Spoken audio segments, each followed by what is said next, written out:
Η εξέβρεση συμβατού δότη για έναν ασθενή που πάσχει από καρκίνο του αίματος είναι εξαιρετικά δύσκολη. Έτσι, η δική σου συμβολή ως εθελοντής δότης είναι ανεκτήμητη.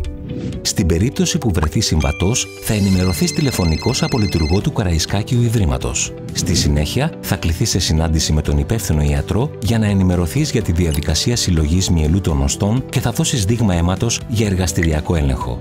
Θα περάσεις από πλήρη ιατρικό έλεγχο για επιβεβαίωση της καλής κατάστασης της υγείας σου και αφού αποφασίσεις να προχωρήσεις, θα πρέπει να υπογράψεις το σχετικό έντυπο συγκατάθεσης. Το κέντρο μεταμόσχευσης μπορεί να εκφράσει την προτίμησή του ως προς τον τρόπο λήψης του μοσχεύματος, η τελική απόφαση όμως για τη μέθοδο συλλογής είναι δική σου.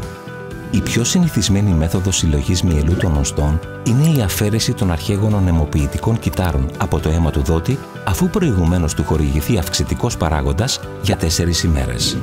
Την 5η ημέρα γίνεται η συλλογή μοσχεύματος στο νοσοκομείο. Ο δότης ενώνεται με τον διαχωριστή κυττάρων, όπου τα αρχαίγωνα κύτταρα συλλέγονται σε έναν ασκό. Ο δότης μπορεί να επιστρέψει στο σπίτι του την ίδια ημέρα και να επανέλθει στη ρουτίνα του σε λίγες ημέρες.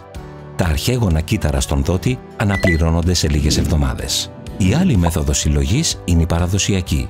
Γίνεται στο χειρουργείο κάτω από γενική αναισθησία με παρακέντηση των οστών της λεκάνης. Κατά τη διαδικασία αυτή συλλέγεται λιγότερο του 5% του συνολικού μυελού του δότη, ποσότητα η οποία αναπληρώνεται σε λίγες εβδομάδες. Ο δότης επιστρέφει στην καθημερινότητά του σε λίγες ημέρες. Υπάρχουν κάποιες περιπτώσεις που καλείσαι να δώσεις μόσχευμα για δεύτερη φορά στον ίδιο ασθενή. Καθ' όλη τη διαδικασία της δωρεάς υπάρχει πλήρης ανωνυμία της ταυτότητας του δότη και του ασθενή. Έχεις πάντα το δικαίωμα να αλλάξεις γνώμη και να μην προχωρήσεις στη διαδικασία δωρεάς, αλλά η απόφασή σου αυτή μπορεί να προκαλέσει μεγάλη ψυχολογική αναστάτωση στον ασθενή και στην οικογένειά του, θέτοντας τη ζωή του σε άμεσο κίνδυνο.